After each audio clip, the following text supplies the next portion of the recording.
Good morning. Hello. Wherever you are in the world, this is Inside Edge Podcast, episode 16. I am Garrick Schilling. As always, I am joined by my co-host, Coach Joe Clark. How we doing, Coach? Doing better than I deserve. Doing awesome. Awesome. That's good to hear. That's good to hear. I understand you had a topic today you wanted to talk about. Yeah, I wanted to chat about what scouts and coaches, GMs look for in goalies, and size, height, more than anything else. So that we could spend hours on this one because everyone has their own opinion on what's good, what's not good, and what's kind of in between. And what kind of brought it on, the topic. I was sitting in the locker room the other day with the U18 team that I help out with in Lincoln, Nebraska, and a goalie, really high end goalie, Owen Kensel, who was from Virginia, I think, and we're sitting there, and he sits two stalls to my left, and the stall next to me is Jack Jerstad, and a big kid, like they're both 6'3", 6'4", and Jack's injured, so it's just the little space. And the other day, we're getting our skates on, and Owen looks at me and goes, "Coach, I got a question. Can you answer a question for me?" I said, "Yeah, absolutely." He says, "Warm-ups. Do scouts really put anything into warm-ups? Do they judge a goalie, by watching warm-ups and how they are?" And I go, "Well, no, they shouldn't." And I said, that's my perspective, but you get a non-goalie guy, and they might make that mistake of putting precedence into what a goalie looks like in warmups. Because we're sitting there talking, I said, a lot of goalies are in there. They just want to warm up their eyes more than anything else. I mean, they probably had a pregame skate, so it's not like they forgot how to play hockey or stop pucks in 7 hours or whatever. So I said, just want to warm up their eyes and take a few shots and get out, right? And I said, but if a coach or a scout is watching warmups and they're judging a goalie by what he does in warmups, it's probably a bit of a mistake. I said, I want to see a guy play.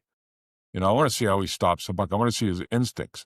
And warmups, when you're in like youth hockey, or high school hockey, junior hockey, the shooters of warm-ups, they're idiots, right? They want to score. They want to snipe. They're not trying to warm anyone up. They're trying to go bar down and whatever, fill the net.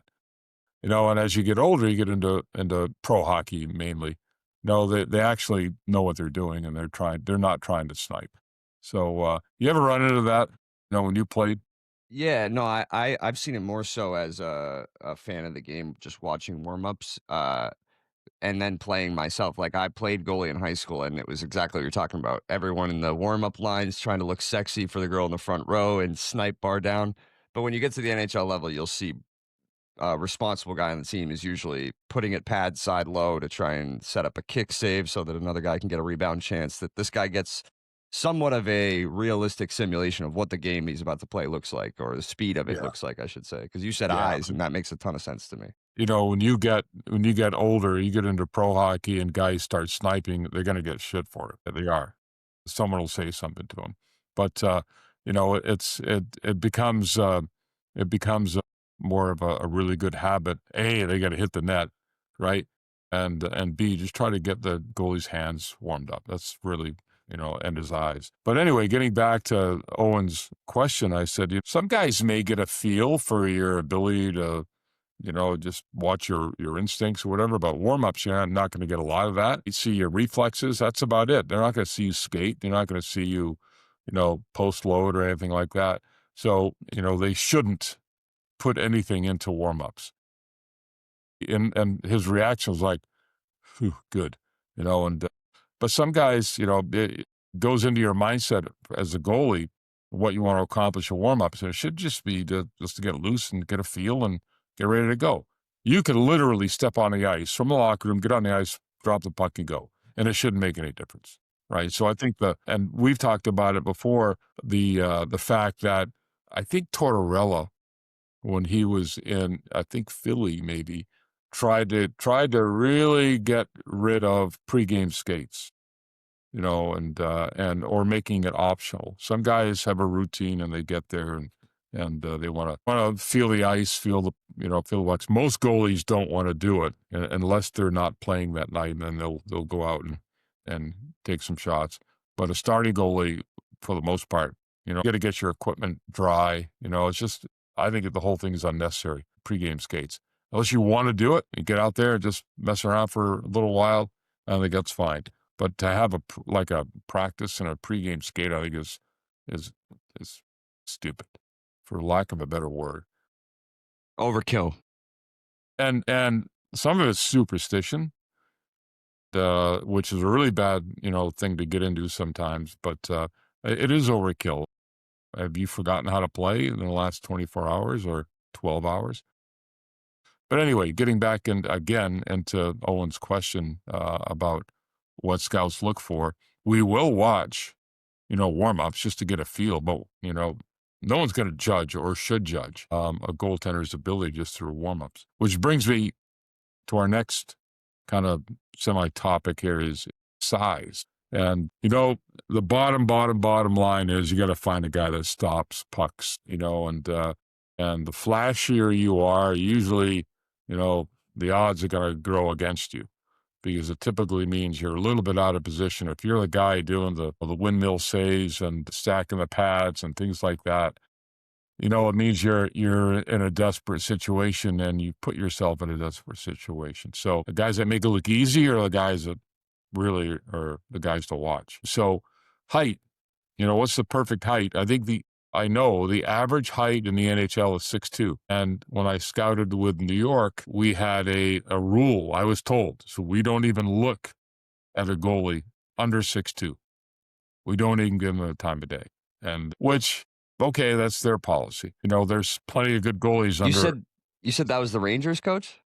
What's that? Did you say that was the New York Rangers? No, the Islanders. Oh, okay, okay. I was Yeah. gonna say that's ironic because I was looking at stuff before, and one of the average height for goalie is 6'3" now, and the most notable one under that height in the last 25 years would be Henrik Lundqvist, who was 6'1". So I was gonna say that'd be funny if that was the Rangers, but No, sorry, no, go it's ahead. the Islanders. And that's fine. They can have their own standards. And the reason why people like bigger goalies is, especially at the highest level, is because they have so many um, um, big guys in front of them taking their eyes away. So you get a guy that's, say, 5'10", 5'11", or say 6 feet, and he's in the net, and you got a guy screening him. He's got to look around. He's got to look east, west, north, south. He's got to find the puck coming off the stick. He's got to see the release. If you see the release and then your eyes are taken away, at least you know where the puck is headed to. So you replace that. Say you got a guy that's 6 feet and he's in there and his eyes are taken away and he just cannot see the puck, can't see the release. And the guy at the highest level, they hit the net. Like the goalie's an optical illusion. They just hit the net. They know they've got a spot they're going to go to and they're going to hit it. And 9 times out of 10, they hit their spot, right? That was something that Connor talked about last week, as opposed to positioning versus seeing the actual puck. Because my dad was asking him about, is it a lot of positioning at that level? And he was like, "Well, positioning is a great thing, but ultimately I need to see where the shot is coming from." Which, Yeah. that makes almost too much sense to me. Like, why did I have to be made aware of that fact? Yeah, yeah, yeah. But, I mean, people like to analyze how and why. But so you take a guy that's 6 feet and he's covering up X amount of net, then you put a guy that's 6'4", 6'5", 6'6" in there, and he's simply covering way more net. And that's why. That's why some teams like the Islanders have a mentality so we don't even look at a guy. But sometimes, especially European guys, they might have smaller goalies. Smaller goalies are typically better skaters, and they get around the crease really well. And so, you know, again, it goes back to you want a guy that can stop the puck. And smaller goalies can get to their spots quicker, but they're not taking up as much net. So it's a tough deal. Personally, I don't care. I like big goalies, but I work with a couple of younger guys that are really young, like really young, 16, and they're not big, but boy, are they good. And they're they play on the U16 team in Lincoln, you know, tryouts were held, and we looked at all the goalies there, and they were the best 2 goalies there. They really were. And one kid is from Texas, and the other kid is from the East Coast. It's really, I mean, they're from all over the place now, but they're 5'7". I think they're both right around 5'7", 5'8", and they're still growing too. So they could pop up to be 6 foot quite easily. They are technically really, really good, but they do get beat over the shoulder quite a bit when their eyes are taken away. If they can see it, they'll probably stop it. So you go into the recruiting aspect of it, and junior hockey, I don't think it matters as much size. They just want guys that can stop pucks. Colleges, I don't think it matters as much either. So, coach, you're saying it doesn't matter, but the kid's question more to that effect: will coaches be looking at your size at any of these levels as a Yeah, determining factor? Okay, so they yeah, will, they though. will. Yeah, they will. They will. But there are many factors. That's one. That's a big one, Absolutely, that's just right? one. That's just one of many. They want to see your instincts. Like, a guy can make up for his lack of size with incredible instinct. And I think I would trust instincts over most anything else, really, because your instincts are going to really, you're going to be good at finding the puck with your eyes and getting to your spot and getting to your spot under control. But I think the biggest or the main level where size is critical is probably the NHL. And because as these shooters get older, they're unbelievable. Their releases are incredible. The speed of the shot, as everyone knows, is high end, but their accuracy is crazy, and they know where the puck's going, and we're not even talking about tips and screens and deflections, I should say. So there's a lot of factors where you get a big guy in there, and Ben Bishop was 6'7", I think, right? And a Yeah, he lot of was tall as times, hell. yeah, and you got a guy, you got people in front of you, you get traffic, the guy shoots it from the point, and it's a pinball machine. But if you're a bigger guy, it's going to be a big help. But I've seen smaller guys get in that situation, that pinball situation, and there's tips, deflections all over the place. It the chances of it going in are greater just because they're simply not taking up as much net.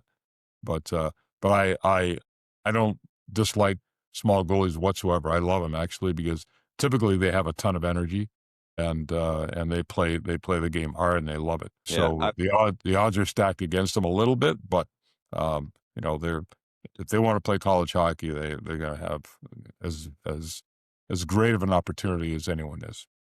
there were a couple things that you said there, coach, I wanted to touch on before I forgot. I looked up the average height for positions in the NHL. Forward is 6 foot, defenseman is 6'1", and goalie is 6'3", which speaks to that point you're talking about where it's nice to have positioning. It's nice to be a good skater, but you ultimately need to be able to see through the crowd and see where the shot's coming from. So that makes a ton of sense. It makes me think Yeah, of why people don't want a shorter quarterback because they can't see over that line in front of them. exactly.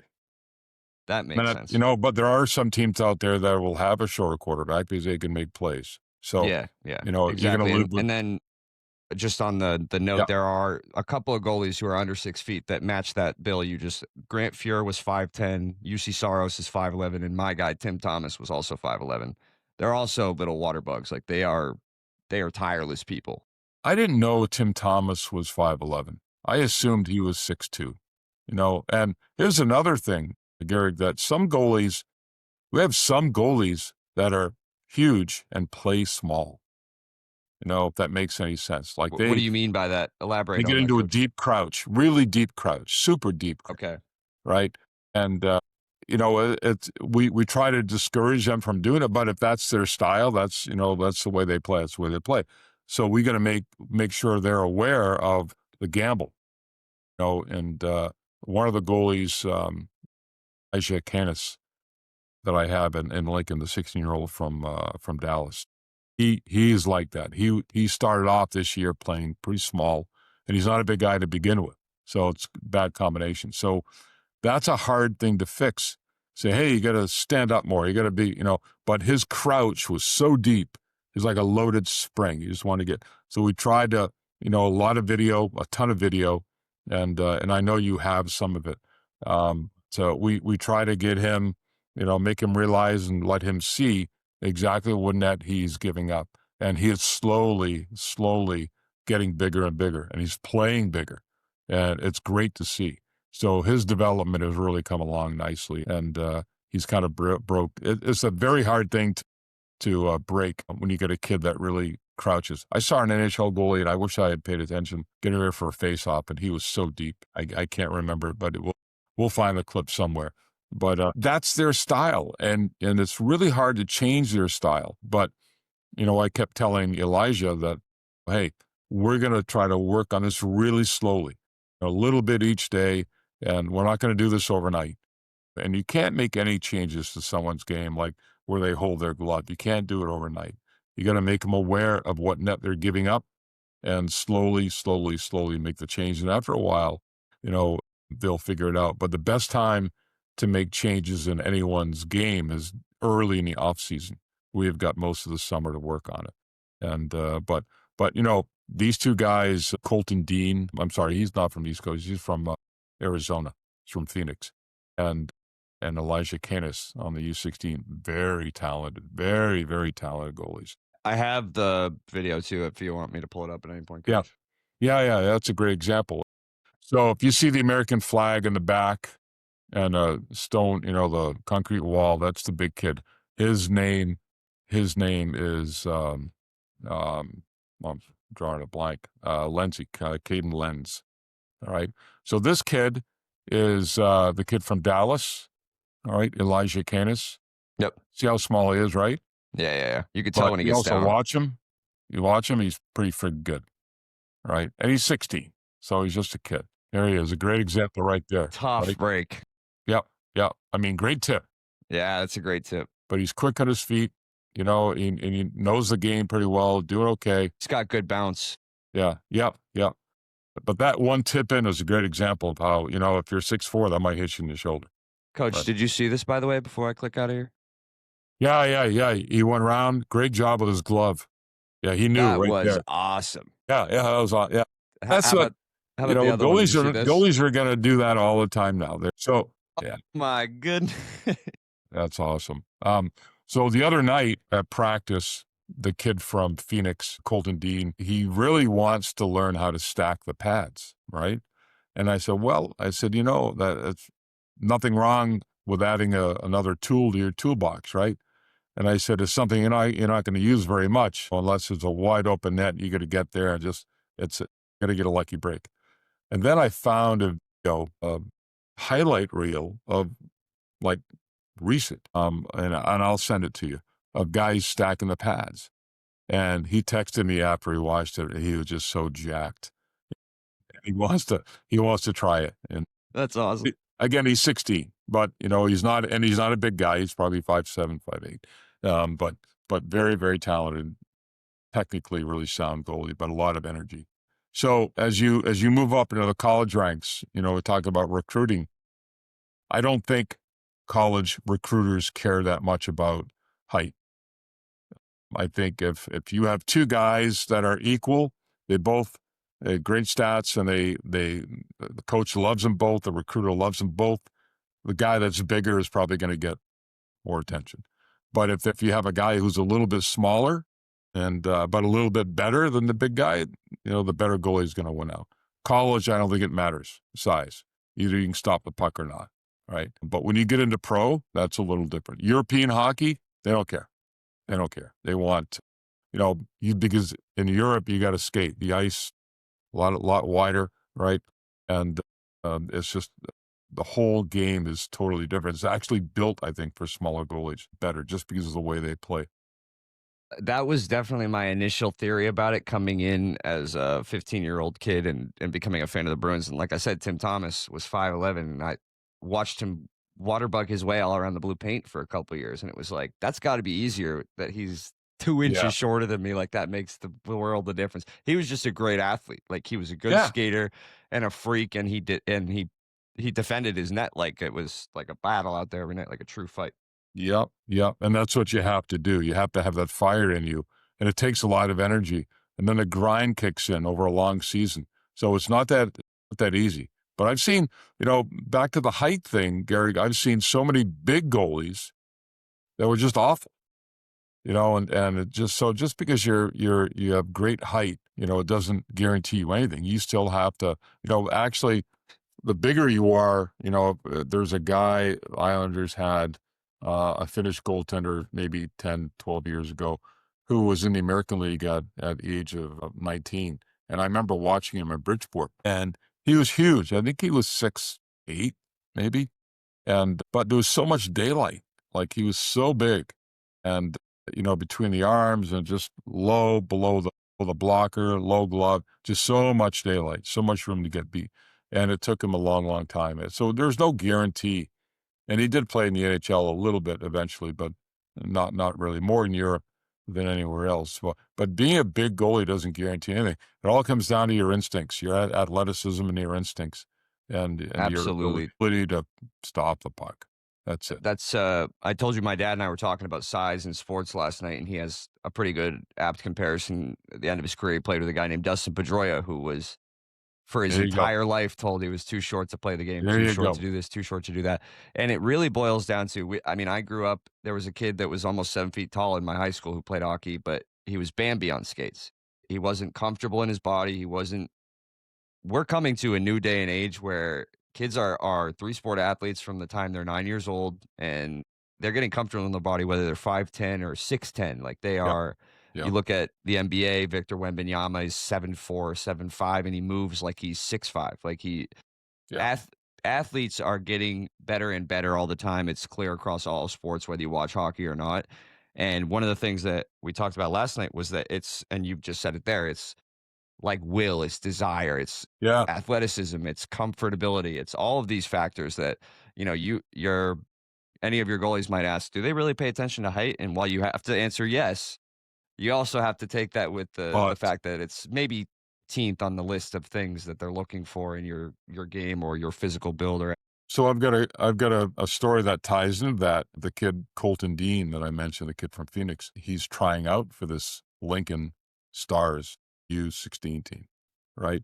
So we get out there, and there's probably 9 goalies out, and we have stations, and I'm watching this kid, and he is just, and he's, again, he's 5'7", roughly 5'8", maybe. He's not a big guy, but this kid is just on fire. But his will and his battle level was so high. And I pulled him aside. I go, "Where'd you play last year?" He said, "Well, I played back in Phoenix." And I said, "Have you been to any other camps?" He says, "Yeah, I went to this camp and I went to that camp." And I said, "How'd it go?" He said, "Did you play okay?" And he said, "Yeah, it was really, really good." And I said, "Do you get any feedback?" And he said, "Yeah, everyone at both camps told me I was just too small to play the position." And I right there in my mind, I go, "I'm taking this kid." Just because of that. And we did. And the head coach, it wasn't my decision, but the head coach, Curtis Brown, he also loved the guy. Like just watching him and his battle level. But he had skill too, and he had good instincts. But, to hear a kid say, "No, I've been, kicked to the curb a couple of times, and they told me I was just too small to play the position." And I'm like, that's just a crime, absolute crime. So we took him, and he's playing great. He's on a team that is not very strong, so he sees 50 shots a game. But That's great.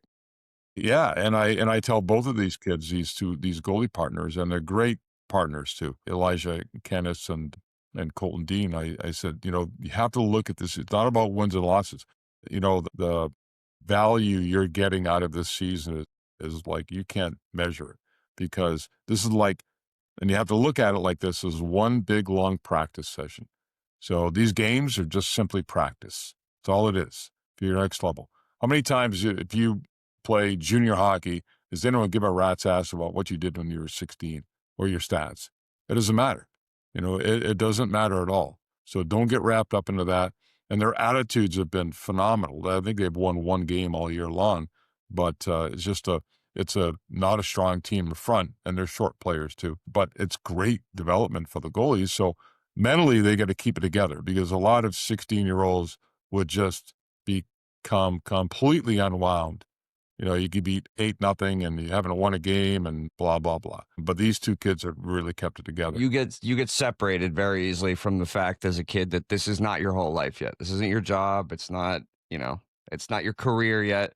But if you wanted to go to that place or if you're trying to put in place the building blocks to get there, there are going to be people, no matter whether it's hockey, business, whatever it is, they're going to tell you you're too blank for this. You're too not whatever for this. But any real hockey mind, like you mentioned, coach, even if you lost 7-5 30 times that year, they'll notice that you had 45 saves on 52 shots. Yeah. It's about Yeah. volume. It's about practice, experience. When you're 15, 16, 17 years old, just eat rubber. Yep. Eat it. Yep. Yep. And I tell these kids, I go, if you keep playing like this, a coach is going to vision envision you playing on a good team and what you could do on a team where you're going to see 25 shots a night instead of 55. You're going to win. You're going to win games. And it's kind of ironic because so this U16, U18 program, they practice back to back. The 18s go early and 16s go after. And they have an hour and 15-minute, practice session. The goal that plays right now for the U18, Owen Kinsel, last year he was in that exact situation. And U16, he got beat 9-0. So I, sat him down a little bit and said, hey, talk to these young kids and let them know what you went through because look at you now. Well, they win 2 out of 3 every weekend or 3 out of 4. And he's playing great, playing great. The times that he got beat 9-0, I don't know how many times last year, it didn't hurt. So anyway, so we're able to kind of give them that kind of feedback and say, hey, you know what? You get beat by a big score. You got to look at the goals against and the opportunities and, the grade A scoring chances against you and just learn a little bit and just grow your game, grow your game. But the mental part of it is really, really important. You just can't become unwound and lose it. Coaches have to have the same mindset. They have to look at a kid and say, yeah, you know what? He gave up 7, but and 6 of them he had absolutely no chance. And so they were backdoor plays. And you got to envision that kid on your team with a good squad in front of him, what he might do. So I know some of the parents are worried, like, their stats are horrible and, is that going to hurt them? I said, no, it's not going to hurt them because that's just temporary. That's this year. But, if you get a coach that just, you got to pass the eye test and a coach likes you and likes what they see. And again, envision you on their team with a solid foundation in front of you, it's going to work out fine. So don't worry about it. It's just temporary. Keep doing those things that have gotten you to that point, to this Yep. point, and then build on top of that. I mean, I've mentioned it already, but if you go back to Helly last week and listen to him talk about what really helped him when he got to the professional level was separating himself from wins and losses. Like that does Yeah. not affect him like it did when he was younger, which I mean, looking back at me at 15, there's no way I would have been able to do that. But the Yeah. quicker you can start to put yourself in that mindset, the easier the intangible stuff becomes. You don't worry about wins and losses. You don't worry about save percentage, goals against, all that stuff. It doesn't matter at your 15, 16 years old. Just do you have that fight? Are you dedicated to playing Yep. all out? Yep. And last weekend, I think the team was in Denver, and one of the younger goalies, came to me. Well, he called me afterwards, and we typically will text or call after a game, if availability is there. I said, how'd it go? He said, well, we lost 8-0. But his voice was phenomenal. Like he said, okay, I analyzed them all, and I think 7 of them I had absolutely no chance. One of them, it was on me. I just should have stopped it, and whatever. But his voice was great. He wasn't worried about it. I don't want him to be worried about it. Just go play the game, gain the experience, fuck up the minutes, and that's really what it's all about. You're gonna have some Enjoy really, it. Have fun yeah, doing it, man. yeah. Try to have a little fun. And this is a kid that wanted to learn how to stack the pads, right? You see a kid doing that or anyone doing that in practice or even a game, they're having fun. Yeah, exactly. That element of goaltending, stacking the pads, was 70s. That was a long time ago, and you don't do it. It takes you completely out of the play. Once in a while, and you'll get that video clip of NHL goalies actually using that. Put some of it. Yeah, there's plenty there. I'll send you the same clip. It's a great YouTube video, but that element of the game, it tells me a guy's having fun. Oh, and it Absolutely. sounds kind of corny to say that, but I think it's been I think it's easy to lose the fun in a game But than trying to make it. especially now being a parent, all the corny stuff's real, coach. That's why it's corny. That's why it gets repeated all the time because it's true. It is true. Yep, 100% true. So don't worry, don't worry, don't worry. You got anything else, coach? Or you want to do a couple quick trivia questions? Lay it on me. Let's go. All right. I got two goalie oriented questions. We are a goalie podcast. One of them, I believe, is a little easier than the other. The other is more oriented towards our show today. The first one is, who was the first NHL goalie to score on December 8th, 1987? Boy, is it Patrick Waugh? Be Ron Hextall of the Ron Philadelphia Hextall. Yeah. Flyers. I don't think Waugh was playing. Ron Hextall. Yeah, okay. Yeah. And then we were talking a lot about height today, so I was doing a lot of research. Do you know who the shortest NHL goalie of all time is? It's a little tongue in cheek. He played in the 1800s or in the early 1900s. Early So 1900s? yeah, No, so you I had wouldn't no. you wouldn't know him. His nickname was Shrimp, Roy Waters. And then How after big? him, though, I did actually know he played for 10 years in the 20s and 30s. Uh, but the next shortest goalie I did actually know because he's a very relevant face in the game of hockey today is Darren Pang, Yeah, oh, five yeah, five. yeah, Panger. Yep, yep. Crazy. Five Panger's five is probably insane. 5'8", maybe? 5'5", coach. He's 5'5", he's that Five small. five. Wow, Spud Webb, That's right? crazy. Right, Spud Webb. Spud Webb was 5'5", right? NBA? He's 2 inches taller than my lady. Spud Yeah. Webb was 5'6". He He was had an inch on 5'6", him. yeah, but he could dunk it. Yeah, that I 5'6", mean, could that's dunk it. Yeah. that's a whole different world. None of I don't know any hockey player that claims jumping as one of their athletic feats of ability. No, no, no, no. Wow, wow, that's small. I forgot Darren Pang was 5'5". That's crazy. Put him in now, you know? Well, Yeah, the guy I but worked with in New York, Chris Terreri, who was a phenomenal goalie, college goalie, NHL goalie, Providence College, and was just legendary. Talk about energy. And we worked together in New York, and he told me, you know, when we had that conversation, he says, you know, we don't even look at anyone under 6'2". And he also told me, he says, you know, I would not be able to play in today's game. I wouldn't be picked. I Simply. mean, Darren Pang would look like your Oof. shorter goalie in a NHL game today. He would look like a kid. Yeah. Yeah. He looked like a peewee. Really, really would. You know, 5'5", that's about the right size for a kid who's 13 or so, right? So, Yep. but yeah, I mean, it is anything. You got to have instincts, and you've got to you got to love the game. It's got to show. Bottom line again, get stop pucks. Yep. Absolutely, coach. Yeah, All right. Had a good one. awesome, awesome. That was fun.